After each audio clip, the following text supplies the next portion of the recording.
Et voilà, ça y est, on se retrouve du coup pour notre silence en lit. On va suivre la suite de notre ami le loup, qui la dernière fois est allé à Madagascar. Je vais juste vous relire ça, puis on pourra faire la suite. Puis ensuite, on aura la suite de Harry Potter. On va enfin savoir qui a toqué à la porte, etc., etc. Auf der Insel Madagascar, sur l'île de Madagascar, Za Wolf Affenbrotbaum. Du coup, un arbre. Comment ça s'appelle encore? Un baobab, voilà. Un énorme arbre avec un gros tronc comme ça. Die bis zum Himmel hinaufragten, du coup, qui touchait le ciel. So wie Blumen in den prachtvollsten Farben, du coup, avec des fleurs de plein de couleurs. Voilà. Dort unter Wasser, da sah es noch viel schöner aus. Mais sous l'eau, c'était encore plus beau. Wolfsfamp inmitten der buntesten Fische. Du coup, il a nagé au milieu de poissons plein de couleurs. Et du coup, il a vu un énorme poisson, un énorme requin. Et il a crié Hilfe zu Hilfe, schreie Wolf. Il a dit au secours, au secours. Am Strand, sur la plage, schaute ein Lemur zu, du coup, regarde un lémurien. Kein Panik, lange Gesicht, du coup, pas de souci, visage long. Lachte aus, du coup, il rigolait. Dieser Haifisch frisst doch nur Plankton. Du coup, ces requins ne mangent juste du plancton, c'est-à-dire des petits organismes qui vivent dans l'eau, mais c'est tout petit comme ça, les planctons. Voilà, du coup, il n'avait rien à craindre. Ensuite, on va découvrir le pays suivant, vous êtes prêts? Allez.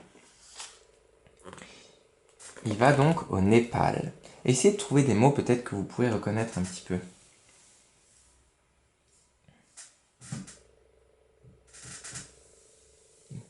Il y a Népal, il y a le mont Everest, Mount Everest. Il y a Himalaya, c'est une chaîne de montagnes. Tiens, il y a plein de montagnes. Il y a Der Wolf, il y a etc. L'Inde, c'est le pays. On est pas mal. Ok. Alors, nous commençons et je regarde bien mes notes pour que je puisse pas faire trop de fautes. Ok. In Népal, erklomm Wolf der Mount Everest. Du coup, au Népal, il a monté, gravi, escaladé le mont Everest, den höchsten Berg des Himalaya, la montagne la plus grosse de l'Himalaya. Am Gipfel angekommen, du coup au sommet, il est arrivé. Setzte sich hin und ruhte sich erstmal aus. Du coup, il s'est assis au sommet et puis il s'est reposé quand même. Voilà. Das schreckliche Wesen, du coup la chose horrible, das ihn beobachtete, du coup qui le regardait, sah nicht so fort, du coup il n'a pas vu. Il n'a pas vu la chose horrible qu'il ne regardait. Das schreckliche Wesen, das ihn beobachteten, sah nicht so fort. Willkommen in meiner Heimat, schöner Fremden. Du coup là, c'est la dame qui parle, elle a dit « Bienvenue dans mon pays, belle inconnue ». Voilà. Turfelte, Fraulein Yeti. Du coup, a dit, murmuré, pardon, Madame le Yeti. Ich könnte dich zwar auffressen. Ça veut dire je pourrais bien sûr te dévorer. Dafür bist du aber zu niedlich. Mais tu es quand même trop mignon. Lass uns lieber heiraten. Du coup, marions-nous. Lass uns lieber heiraten. Voilà. Et le loup, il a crié du coup, Niemals, schreie Wolf. Und so schnell könnte, rannte davon. Du coup, au plus vite qu'il a pu, il a couru. Sauste den Berg herunter, durchquerte das Tal und sogar das ganze Land. Du coup, il s'est enfui et il a descendu la montagne, il a traversé la vallée et même tout le pays. Das Tal, la vallée, des ganzen Land, tout le pays. Ok, bon, bah on lira ça du coup de nouveau la semaine prochaine. Et puis là, on va faire notre Harry Potter, il est temps, on va savoir ce qui se passe dans le chapitre 4. Hein. Du coup, comme d'habitude, Vous pouvez, si vous avez raté des épisodes, prendre les vidéos d'avant. Et sinon, nous on est au chapitre 4 maintenant. Et vous avez soit la version facile, soit la version difficile avec le texte Harry Potter en entier qui seront disponibles sur Classroom. Chapitre 4, je me prépare, je nous mets un peu de musique. Ambition Musik. Und wir fangen an. Et nous commençons. Et je sais qui. Je sais des enfants sur Discord qui n'arrêtent pas de faire qui n'arrêtent pas d'envoyer de messages. Ah zut, ça c'était mon travail. Hop là. Du coup, ça c'est le chapitre 4 du coup qui fait ça, mais vous pouvez prendre celui du livre qui est plus long, qui fait plusieurs pages. Mais c'est plus intéressant du coup parce qu'il y a plus d'informations et tout, c'est super bien. Alors je vais juste chercher historique. Attendez, je baisse juste pour pas. J'essaie juste de retrouver. Vous pouvez passer un peu là. Je vais juste essayer de retrouver la musique qu'on met pour le silence en vie. Faut que j'amène dans mes favoris celle-là.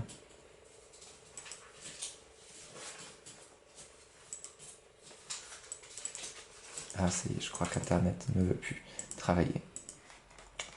Il fait la grève. C'est pas sympa. Allez hop. Voilà. Et maintenant, on va pouvoir enfin écouter la musique. Et du coup, pendant ce temps, vous pouvez déjà préparer votre chapitre 4.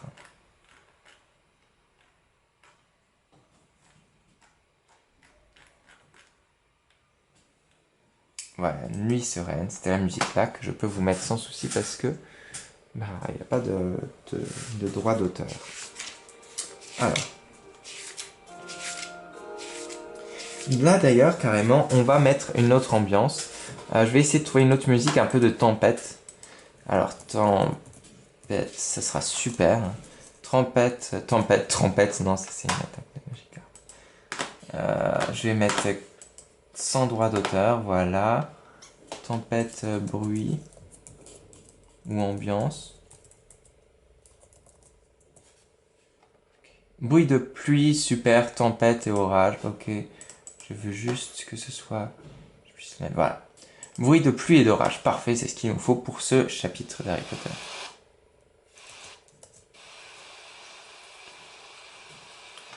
Ok, c'est parti, vous êtes prêts, chapitre 4.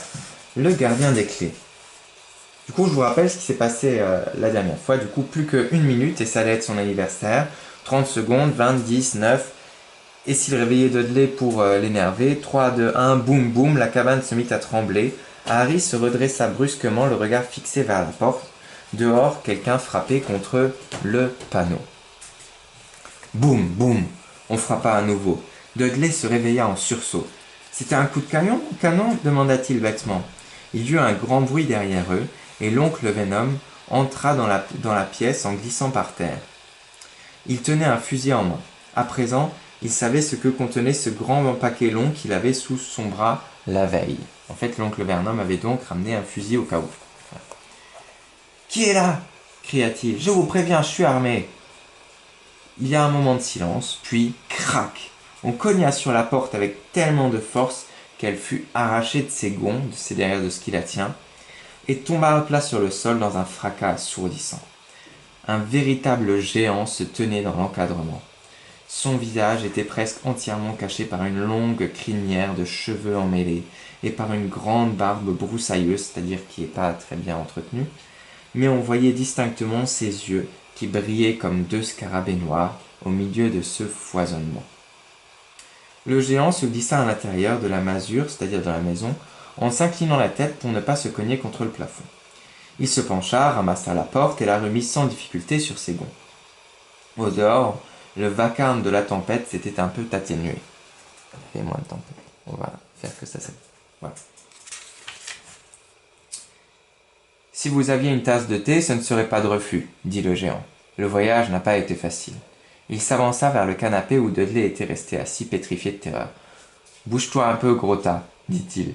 Dudley poussa un petit cri et courut se réfugier derrière sa mère, tout aussi terrifiée, qui se cachait elle-même derrière l'oncle Vernon.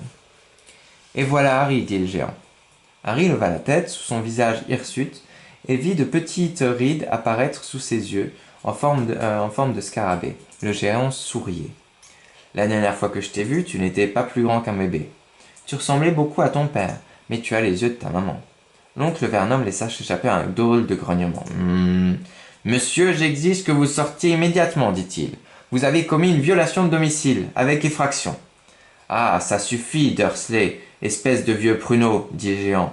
Il tendit le bras, arracha le fusil des mains de l'oncle Vernon, fit un nœud avec le canon, aussi facilement que s'il avait été en caoutchouc, et le jeta dans un coin de la pièce.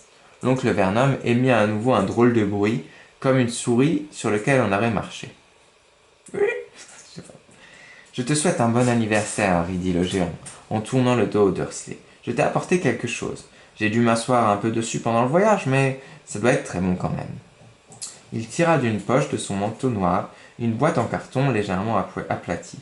Il l'ouvrit en tremblant et découvrit à l'intérieur, et Harry découvrit à l'intérieur un grand gâteau au chocolat, un peu fondu sur lequel avait été écrit avec du glaçage vert Joyeux anniversaire, Harry. Harry leva les yeux vers le géant. Il aurait voulu lui dire merci, mais les mots se perdirent dans sa gorge, et il s'entendit demander Qui êtes-vous le géant eut un petit rire. Ah, c'est vrai, je ne me suis pas présenté, dit-il. Rubéus Hagrid, gardien des clés et des lieux à Poudlard. Et voilà, je vous laisse lire la suite. Qu'est-ce qui va se passer avec ce géant? Et mettez la vidéo en pause, je vais vous lire du coup la fin. Ah, c'est un sacré long chapitre. Hein. Ok. Je vais vous lire à partir de là, tiens. Harry leva les yeux vers Hagrid. Harry leva à nouveau les yeux vers Hagrid. Il lui sourit et vit que le géant rayonnait. Tu vois, dit Hagrid, Harry Potter pas un sorcier. Attends donc d'être à Poudlard et tu verras comme tu es célèbre. Mais l'oncle Vernon ne voulait pas abandonner la partie. Je vous ai déjà dit qu'il n'ira pas là-bas, dit-il d'une voix sifflante. Il fera ses études au collège de son quartier, et nous, on en sera très reconnaissants. J'ai lu ces lettres, et j'ai vu toutes ces sottises que vous les obligerez à acheter, des grimoires, des baguettes magiques, des... S'il n'a pas envie d'y aller, ce n'est pas un gros moldu de votre genre qui pourra s'y opposer, grogna Hagrid. S'il a envie d'y aller, pardon, ce n'est pas un gros moldu dans votre genre qui pourra s'y opposer, grogna Hagrid. Vous croyez suffisamment fort pour empêcher le fils de Lily et James Potter faire ses études à Poudlard? Vous êtes fou! Il est inscrit depuis sa naissance. Il va étudier à la meilleure école de sorcellerie du monde. 7 ans là-bas et il sera transformé. Pour changer, il aura des camarades qui appartiennent au même monde que lui et il étudiera avec l'un des plus grands maîtres que le collège Poudlard ait jamais compté, Albus Dumbledore. Je refuse de payer un sou pour qu'un vieux cinglé lui apprenne des tours de magie, s'écria l'oncle Vernon. Mais cette fois il était allé trop loin. Hagrid empoigna son parapluie et le fit tournoyer au-dessus de sa tête. Ne jamais plus insulter Albus Dumbledore devant moi, tonna-t-il. Il abattit le parapluie avec un sifflement et le pointa sur Dudley. Il y eut un éclair violet, une détonation comme un pétard qui explose dans un cri aigu.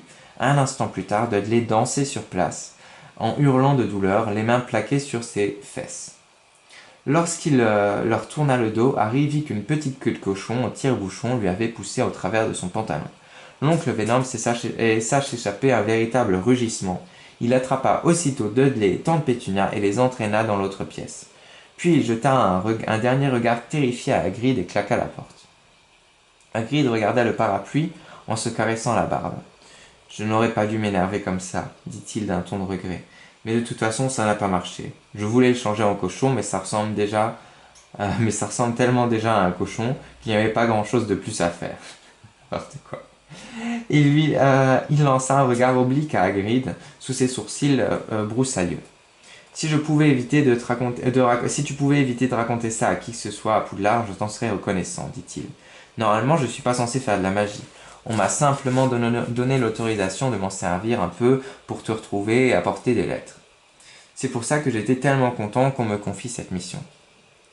Pourquoi n'êtes-vous pas censé faire de la magie demanda Hagrid. Disons que moi aussi j'ai été élève à Poudlard, mais pour dire la vérité, on m'a renvoyé. J'étais en 3e année, on m'a cassé ma baguette en deux, et tout ça. Mais Dumbledore m'a permis de rester comme garde-chasse, un grand homme Dumbledore. Pourquoi vous a-t-on envoyé ? Il se fait tard et on aura beaucoup de choses à faire demain, dit Hagrid d'une voix forte.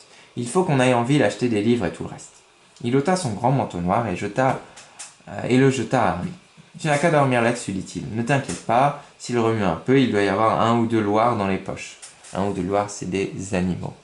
Voilà, voilà, du coup on va voir après notre péripétie d'Harry Potter qui va du coup aller faire ses courses pour la rentrée. Ce sera jeudi.